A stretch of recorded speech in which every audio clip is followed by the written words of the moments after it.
Queremos intentar la interesante entrevista con Esteban Hernández. Él es analista político republicano. Ya está en la línea telefónica desde Estados Unidos. Esteban Hernández, analista político republicano, para conversar un poco lo que ha sido estas deportaciones del presidente Donald J. Trump, que fue un compromiso de campaña y que por supuesto devela su compromiso, ¿no?, de cumplir esas acciones que ha prometido el presidente Trump. Ya está en línea telefónica, si lo tenemos en línea telefónica. ¿Cómo estás, Esteban Hernández? Un gusto saludarte desde Chile, desde Radio Neura, aquí en América del Sur. Hola, Esteban. Hola, muchas gracias por la invitación, un gusto acompañarte el día de hoy. Gracias, Esteban, por la gentileza de siempre. Esteban, ¿cómo has visto el trabajo del presidente Donald J. Trump con respecto a las deportaciones? Porque han habido, digamos comentarios, la prensa ha participado de estas redadas o continuando a algunas autoridades. Han habido aviones expulsados, por ejemplo, colombianos, ha habido impasse con el presidente Petro, pero hasta ahora, ¿cómo ves tú el proceso de deportaciones que el presidente Trump comprometió en su campaña presidencial? Mira, acá hay varios puntos que yo creo que tenemos que analizar, ¿no? El primero es que por primera vez estoy viendo que critican a un presidente por cumplir su promesa de campaña, ¿no? Normalmente a los políticos se les reprocha más bien por hacer múltiples promesas y después cuando están ejerciendo no cumplen ni siquiera la mitad. Y en el caso de Donald Trump, que lo que tiene apenas son unos días, no llega todavía al mes, bueno, ha empezado con el pie puesto en el acelerador y eso aparentemente a muchas personas les ha molestado. El segundo es que ha habido muchísima manipulación, ojo, y esto te lo digo de lado y lado, respecto a los números de las deportaciones, porque si uno revisa y basta con ponerse, digamos, con agarrar una calculadora y hacer las sumas y las multiplicaciones correspondientes, las metas que tiene ICE, que es la policía migratoria para estos momentos, es deportar 1.500 personas diariamente. Si uno saca la cuenta, se puede concluir que en los próximos 4 años, lo que vendría a ser la presidencia completa de Donald Trump, deportarían casi 2,5 millones de personas en estos 4 años. Donald Trump pidió que esa cifra de 1.500 la elevaran a 1.800 y eso serían 2,6 millones de deportados en los 4 años de Donald Trump. Entonces se habla acá de una deportación masiva, de algo totalmente inhumano, de que hay que tener empatía.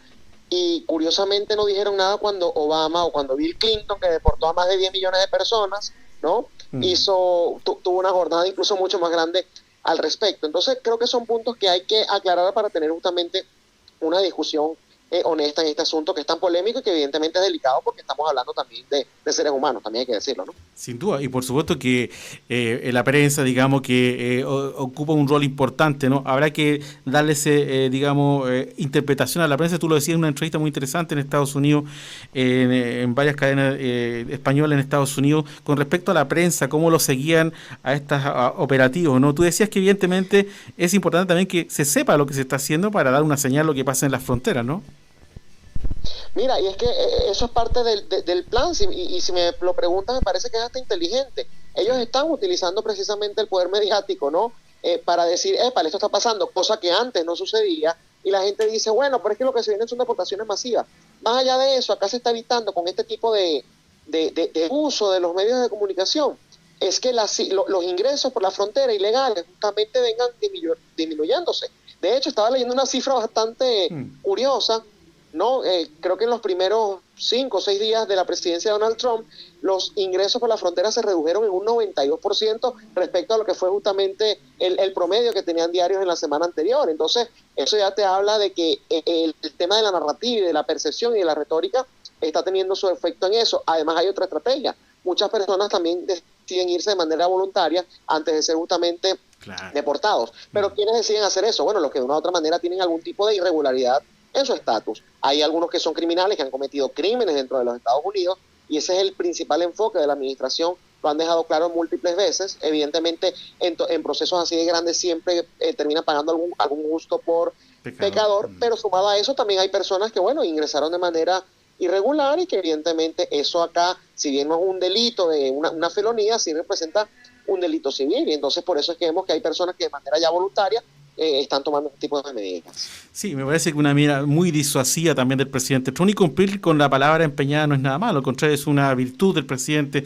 Por otro lado, Esteban, ¿cómo viste el impasse que se produjo con Colombia? Que déjame decirte una cosa, ¿no? Acá en América del Sur vimos con tristeza y vergüenza ajena lo que hizo el presidente Petro, al negarse a recibir los 2 aviones militares con los deportados desde Colombia, y de Estados Unidos hacia Colombia, y por lo tanto eso, ¿cómo se vio en Estados Unidos? ¿Cómo se interpretó todo ese bochorno, por decirle un nombre, digamos, a esa situación política que provocó, digamos, posibles sanciones fuertes de Estados Unidos hacia Colombia? Mira, acá en los Estados Unidos básicamente la narrativa que se impuso fue Donald Trump logró doblegar a Gustavo Petro, que trató, por así decirlo, de alzarse en su contra, ¿no? Entonces, a nivel mediático, incluso a nivel político, tomando en cuenta que el tema en la campaña de Donald Trump, acá lo que se percibe es que hubo una victoria de Donald Trump. Sin embargo, también quiero aclarar algo respecto al funcionamiento de miembros del Foro de Sao Paulo, ¿no? Que operan lamentablemente en toda la región. Muchas veces ellos buscan generar ese tipo de caos para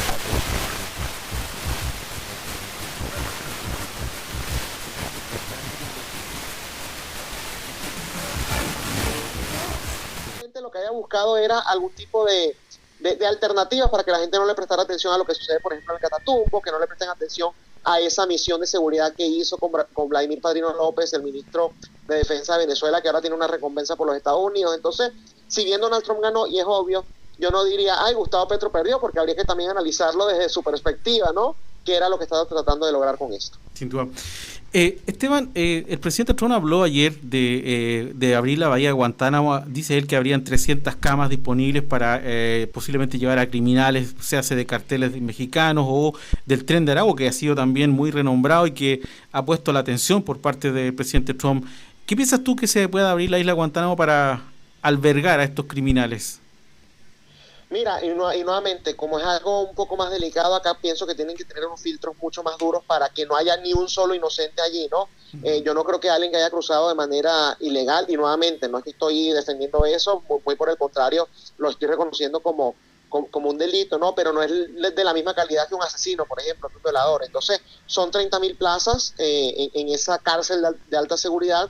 Yo creo que justamente tienen que abocarse a eso, que tengan unos filtros, pero muy estrictos para usarlo de la manera correcta. Y si es así, estoy muy a favor, porque acá lo que básicamente se estuvo promoviendo durante los últimos 4 años es que la impunidad estaba a la orden del día.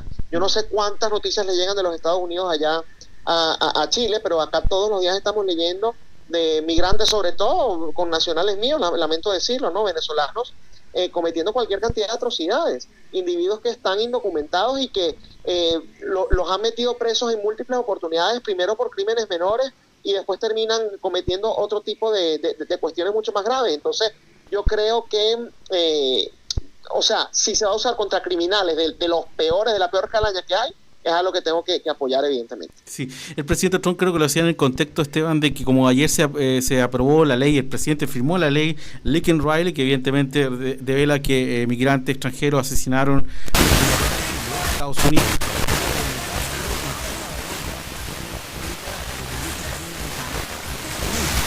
Dejamos ser mucho más viables las deportaciones. Fue muy sobria la ceremonia ayer en la Casa Blanca, Esteban, ¿eh? Sí, bueno, es que eso fue un caso, mira, de todos los casos que han ocurrido, porque nuevamente te puedo hablar de un anciano que tiraron a las vías del tren, te puedo hablar de los que agredieron a una turista, no recuerdo si era, creo que era de Alemania, de los que agredieron a policías, de los que violaron y asesinaron a una niña de 12 años en Texas, pero por alguna razón el caso que se hizo más icónico fue el de Lincoln Riley, una joven estudiante de enfermería en el estado de Georgia, que bueno, fue también violada y asesinada por miembros del Tren de Aragua. ¿Qué es lo que sucede? Que eso tuvo demasiada cobertura mediática. Creo que a partir de ahí es que se comenzó a hablar con más fuerza justamente de esta banda criminal, y por eso es que se le da el nombre o esta especie de homenaje, ¿no? Sí. A través de esta ley a Lincoln Riley. A mí lo que me sorprende es que esta es una ley que directamente se iba en contra de los delincuentes. Acá no se puede hablar de que no, es que son todos los ilegales, que no han cometido crímenes. Esta ley aplica exclusivamente a quienes dentro del territorio de los Estados Unidos hayan cometido crímenes, y aún así la mayoría de los demócratas votó en contra, sí, ¿no? Sí. Entonces aquí ya se ve ese tipo de narrativas, ¿no? Pero evidentemente sí, fue un momento muy emocional, porque sí. Se recuerda lo que es justamente a Lincoln Riley, y es un rostro que estuvimos viendo durante los medios, o durante bastante tiempo en los medios de comunicación. Sí, no, fue muy sensible, estaban los padres, estaban familias cercanos y fue, digamos, una manera distinta de entender el dolor de las familias que pierden en manos de criminales las vidas. Esteban Hernández, analista político republicano internacional, gracias por la gentileza de conversar con Chile, con Radio Negro aquí en América del Sur. Te mando un abrazo, Esteban, seguimos en contacto desde Chile. Seguro que sí, abrazos, gracias. Chao, Esteban, adiós. Ahí está Esteban Hernández, analista político republicano, conversando la actualidad internacional con nosotros.